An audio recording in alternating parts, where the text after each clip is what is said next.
अरे उसको गाड़ी को हमको ले जाना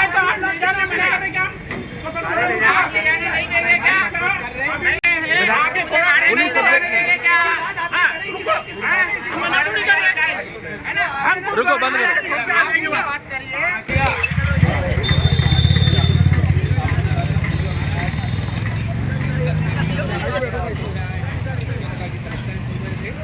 और लीगल तरीके से ला रहे हो और कारणवश घंटे 2 घंटे लेट हो रहे हो तो मैं तुम्हारे साथ में हूँ, तुम्हारा नुकसान नहीं होने दूंगा।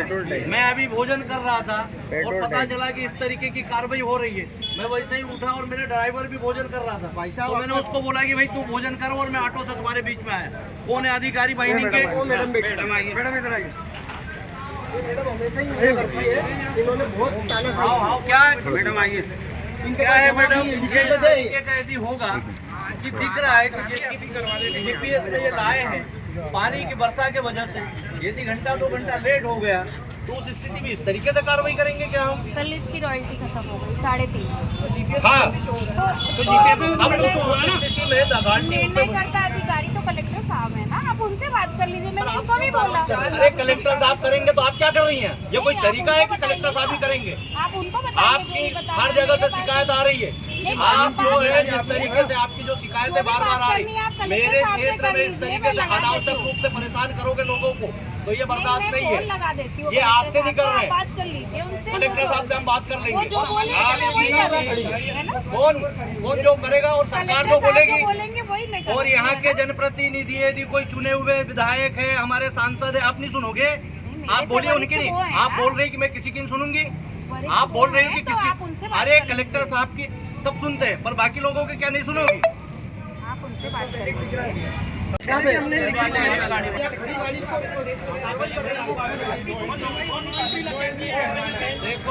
पूरा ऐसी रहती है कि गड्ढा रहता है तो वहाँ गाड़ी नहीं जाती है, वजन रहता है गाड़ी में।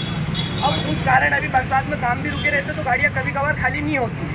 हम तो वहाँ पूरी कोशिश करते हैं कि गाड़ी खाली हो जाए, लेकिन कभी कभार नहीं होती है। तो उसके बाद जो 1-2 घंटे बाद 6 घंटे बाद जैसे गाड़ी जो वैलिड गाड़ी खड़ी है, जो जीपीएस में पूरा शो हो रहा है कि गाड़ी कहाँ से आई, पूरा रूट बता रहा है कि वापसी गई कि नहीं, कितनी देर से किधर खड़ी है, उसके बाद कार्रवाई की जा रही है हमारे। और कार्रवाई की जा रही है रॉयल्टी विदाउट रॉयल्टी WR गाड़ी, और वो कार्रवाई में मतलब शुल्क जो है 4.5 लाख रुपये का है। और ये हमारे पास जबरदस्ती किया जा रहा है लीगल गाड़ी होने के बाद। जीपीएस की लोकेशन हमारे पास है। मतलब 2-3 घंटे जो अपन आप समझ सकते हैं कि गाड़ी यहाँ खड़ी है, 2 घंटे में गाड़ी होशंगाबाद जाके फिर से भर के तो आ नहीं सकती। तो जीपीएस में दिख रहा है कि गाड़ी एक जगह पर खड़ी है, वापसी में नहीं गई है, पूरा रूट दिख रहा है। उसके बाद भी कार्रवाई की जा रही है। इससे पहले भी हमारी 3-4 गाड़ियों की कार्रवाई की गई है। 4-4 लाख 4.5 लाख पूरा जुर्माना किया गया है।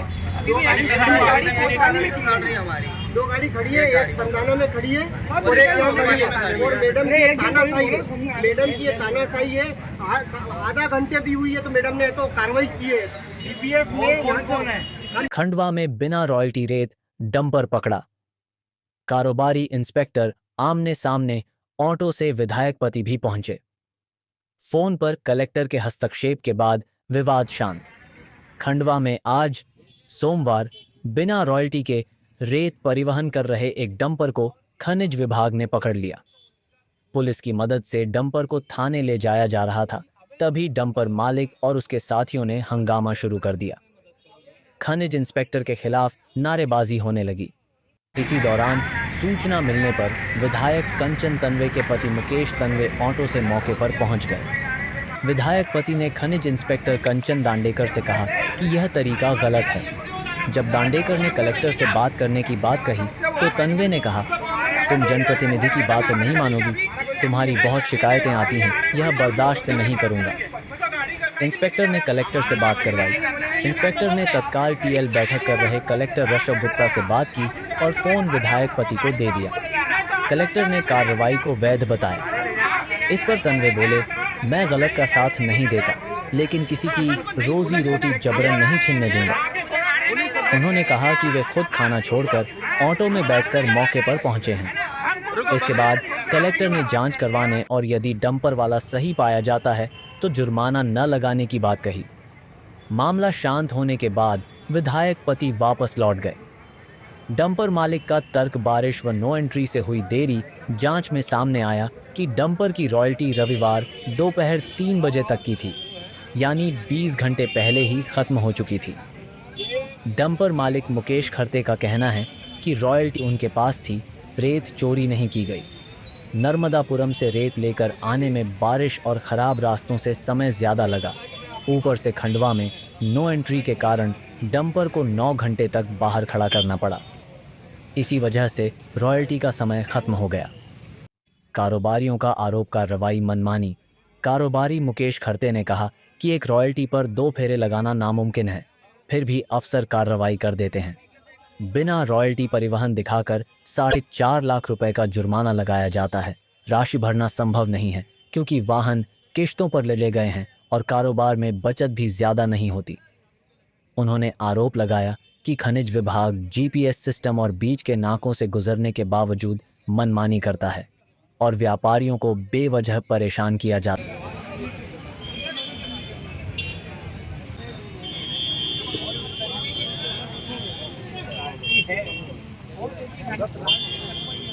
रॉयल्टी दी है, विदाउट रॉयल्टी नहीं देगा। अभी यदि कोई बारिश की वजह से गाड़ी नहीं वजह से यदि 1 घंटा होगा तो 3 लाख रुपए पेनल्टी ठोकेंगे तो ये ठीक नहीं है। कैसे कर पाएंगे? नहीं, मैंने भी यही बोला कि यदि ये मैं यहाँ सबसे बीच में खड़ा हूँ, मैंने जब देखा तो इनने ये बताया स्पष्ट कि हम 1 से 2 घंटा जो है, इसलिए कि बारिश बहुत पीछे दिख रही की गाड़ी खड़ी है।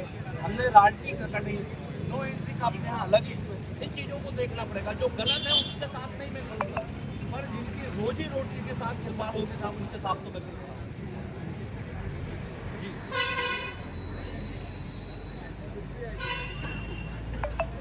ये नहीं, मुझे यही बताया कि भाई हम लेट हो जाते हैं, कभी नो एंट्री की वजह से लेट हो जाते हैं, कभी जहाँ गाड़ी बिकी है, कभी कभी गाड़ी आके और पंचर हो गई 1 घंटे, ऐसी स्थिति में इनके यदि पेनल्टी और इस तरीके का ये है तो इसको आपको भी समझो।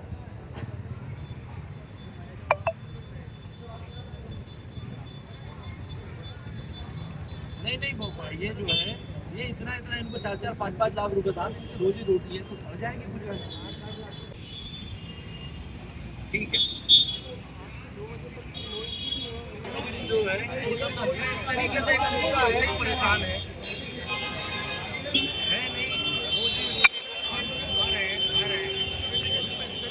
दखल करेंगे